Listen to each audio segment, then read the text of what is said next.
Iran અને Israel વચ્ચે સતત યુદ્ધ ચાલુ છે અને આ તમામ વચ્ચે વધુ એક વિડીયો સામે આવ્યો છે જેમાં ઈરાન દ્વારા ઇઝરાયલ પર મિસાઇલ હુમલો કરાયો છે। આ વિડીયો ઇઝરાયલ પર હુમલાનો છે અને ઇઝરાયલના મધ્ય શહેર પેટાહ ટિકવા પર ઈરાની બેલિસ્ટિક મિસાઇલથી હુમલો થયો એક ક્ષણ બતાવવામાં આવી છે। જો કે સામે ઇઝરાયલી સેનાનું કહેવું છે કે તેમણે છેલ્લા 24 કલાકમાં મધ્ય અને પશ્ચિમ ઈરાનમાં 20થી વધુ હવાઈ હુમલા કર્યા, જેમાં 50થી વધુ લક્ષ્યોને નિશાન બનાવવામાં આવ્યા। ये इसराइल का वो एरिया है जो यहाँ जेरूसलम के नज़दीक वाला एरिया है।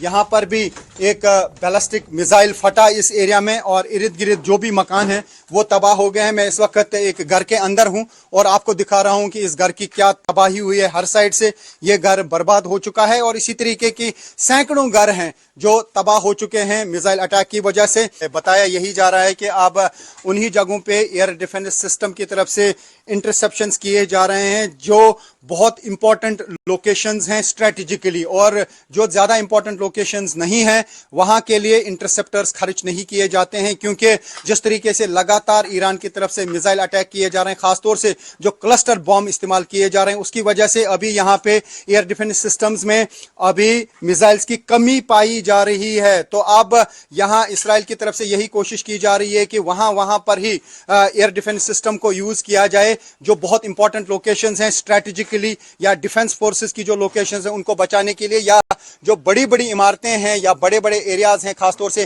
टेल अवीव हो या हाइफा हो या जेरूसलम हो, जो वहाँ की इंपॉर्टेंट लोकेशंस हैं उन्हीं के लिए इंटरसेप्टर्स भेजे जाएंगे। और जो बाकी ओपन एरियाज में या फिर ऐसी जगहों पे जो ज़्यादा इंपॉर्टेंट नहीं है, जो मिसाइल वहाँ की ओर जाएंगे उनको रोकने की कोशिश अब यहाँ का एयर डिफेंस सिस्टम नहीं करेगा।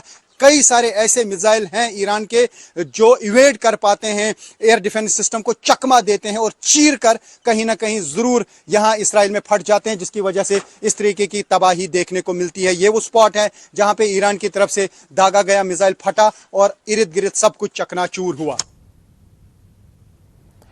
मध्य पूर्व में વધતા તણાવ વચ્ચે ઈરાન તરફથી ઇઝરાયલ પર થતા સતત હુમલાઓને કારણે ઇઝરાયલના એર ડિફેન્સ સિસ્ટમ પર દબાણ વધી રહ્યું છે।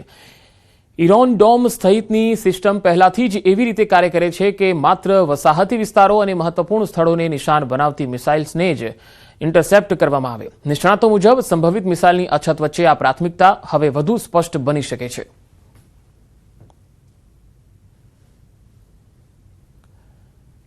એલપીજીની અછતની અફવાઓ વચ્ચે સરકારનું કડક વલણ છે। પેટ્રોલિયમ મંત્રાલયના સચિવ ડોક્ટર નીરજ મિત્તલે તમામ રાજ્યો અને કેન્દ્ર શાસિત પ્રદેશોના મુખ્ય સચિવોને પત્ર લખ્યો છે, પ્રેસ બ્રીફિંગ કરી અને યોગ્ય માહિતી આપવા આદેશ કર્યો છે। સંગ્રહખોરી અટકાવવા કેન્દ્ર સરકાર એક્શનમાં છે। કાળાબજારીઓ પર સરકારની કડક નજર છે। પરિસ્થિતિને તાત્કાલિક નિયંત્રણમાં લાવવાનો આદેશ પણ અપાયો છે। મંત્રાલયના જણાવ્યા મુજબ હાલમાં ફક્ત 17 રાજ્યો અને કેન્દ્ર શાસિત પ્રદેશો જ નિયમિત અથવા સમયાંતરે પ્રેસ બ્રીફિંગ કરી રહ્યા છે, જે અપૂરતું માનવામાં આવે છે। સોશિયલ મીડિયા અને ચેનલો દ્વારા સમયસર જનતાને સચોટ માહિતી પ્રસારિત કરવા સૂચના આપવામાં આવી।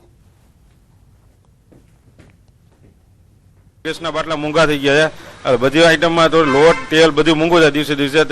બધી આઈટમ ફરસાણમાં ટોટલ 20 થી 40 રૂપિયા કિલો વધારો બધી આઈટમમાં આવેલો। સમોસા કચોરી એ બધામાં 40 રૂપિયાનો વધારો કિલો થયેલ છે। ફરસાણ ખાવાના શોખીનો માટે માઠા સમાચાર છે। યુદ્ધની અસર હવે સ્વાદપ્રિય ગણાતા ફરસાણ ઉપર પણ થઈ રહી છે।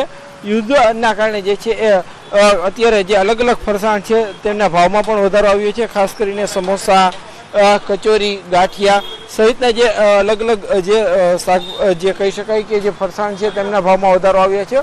ખાસ કરીને જે રીતના ફાફડા ગાંઠિયા છે તે રાજકોટની આમ તો ઓળખ કહેવાય છે, તેમાં પણ 20 રૂપિયાથી લઈ અને 50 રૂપિયા સુધીનો ભાવ વધારો જે છે આવ્યો છે।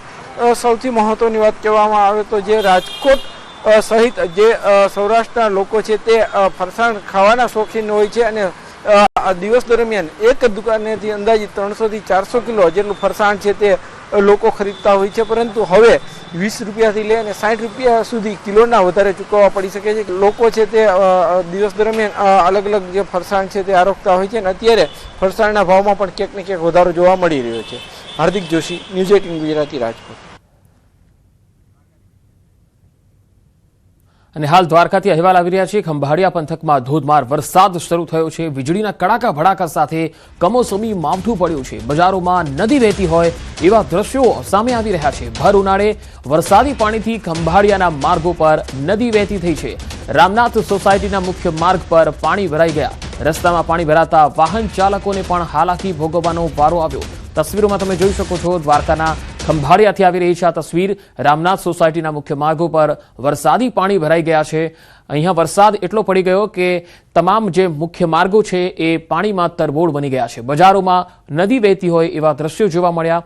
માવઠાનો તોફાની રાઉન્ડ ખંભાળિયામાં જોવા મળ્યો છે અને વરસાદને પગલે વાતાવરણ ઠંડુગાર બની ગયું છે. વધુ માહિતી મેળવીએ. દ્વારકાથી સંવાદદાતા મુકુંદ મુકરિયા જોડાયા છે. મુકુંદ, ખંભાળિયા સહિત બીજા કયા કયા વિસ્તારોમાં વરસાદ?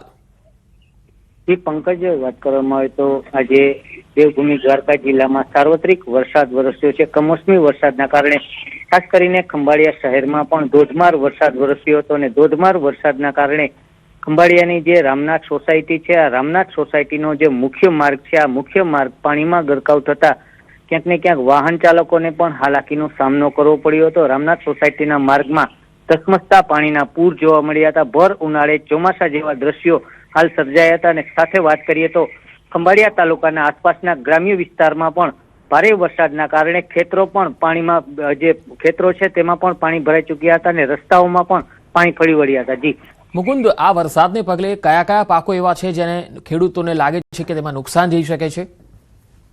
જી પંકજ, ખાસ કરીને વાત કરવામાં આવે તો જે કમોસમી વરસાદના કારણે જે ખેડૂતોએ શિયાળુ પાક વાવેતર કર્યો હતો અને કેટલાક ખેડૂતોનો પાક છે તે ખેતરમાં ખુલ્લો પડ્યો હતો. આ પાક છે તે પાકમાં ખેડૂતોએ તાલપત્રી સહિતનો જે ઉપયોગ કરી અને સુરક્ષિત કર્યો હતો, પરંતુ જે ઉનાળુ પાક વાવેલો છે, ઉનાળુ પાકમાં મગ છે, તલ છે તેમજ ઘાસચારો છે, આ ઘાસચારાના પાકને વ્યાપક પ્રમાણમાં નુકસાન જાય તેવી હાલ ખેડૂતો ભીતિ સેવી રહ્યા છે. મુકુંદ, આ કમોસમી માવઠામાં વરસાદી પાણી મુખ્ય રસ્તાઓ પર ભરાઈ ગયા. શું કારણ છે કે પાણીના નિકાલની વ્યવસ્થા નથી દેખાઈ રહી? પંકજ, વાત કરવામાં આવે તો ખંભાળિયાનો જે મુખ્ય રસ્તો છે, રામનાથ સોસાયટી છે, ત્યાંથી અનેક વાહનો પસાર થતા હોય છે, પરંતુ જે નગરપાલિકાની જે કામગીરી છે, આ કામગીરી નહિવત હોવાના કારણે જે આ લોકોને હાલાકી પડી રહી છે. દર વર્ષે ચોમાસું આવે છે ત્યારે ખંભાળિયાની જી મુકુંદ, આભાર માહિતી આપવા માટે.